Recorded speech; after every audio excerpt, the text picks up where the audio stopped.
বন্ধুরা আজকে দেখুন কি নিয়ে চলে এসেছি। আজ নিয়ে এসেছি একদম কচি কচি আমরা। এখন তো আমরা সিজন, বাজারে খুব কচি কচি আমরাও এখন পাওয়া যাচ্ছে।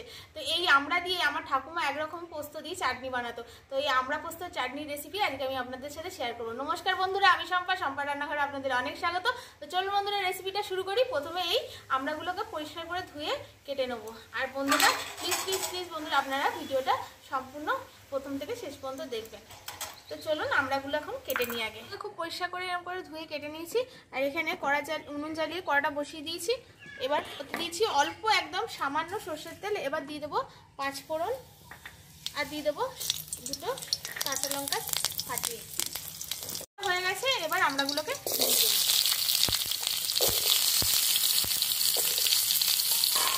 সামান্য একটু হলুদ আর দিয়ে দেবো 7 চামচ মতো এখানে লবণ বা স্বাদ মতো লবণ। এটাকে খুব বেশি ভাজবো না বন্ধুরা, দেখুন হালকা ভাজা হয়ে গেছে। এবার জল দিয়ে দেবো।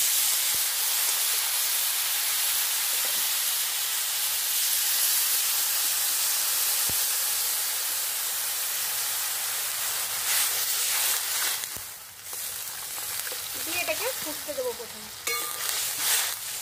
আমার আমড়াটা ফুটছে, এখানে আমি নিয়ে নিয়েছি কিছুটা পোস্ত, 2 চামচ মতো।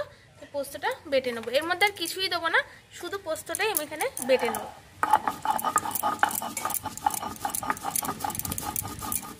পোস্তটা বাটা হয়ে গেছে। পোস্তটা খুব দারদারা করে পিষেছি, কিন্তু খুব মিহি করে নয়। দেখুন কিরম করে পিষেছি, খুব মিহি না আবার খুব এও না, এরকম মিডিয়াম এতে পিষে নিয়েছি।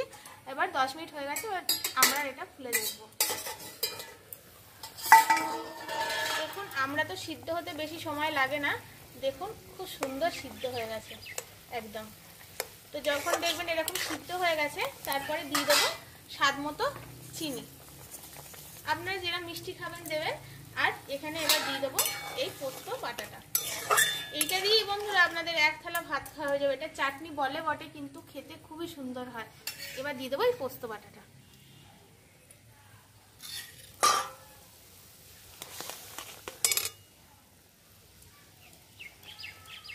এই মারাত্মক গরমে পাতে যদি থাকে এই আমড়া পোস্তর একটা রেসিপি, বন্ধুরা 1 থালা ভাতও খাওয়া যাবে, শরীরের জন্য খুবই ভালো।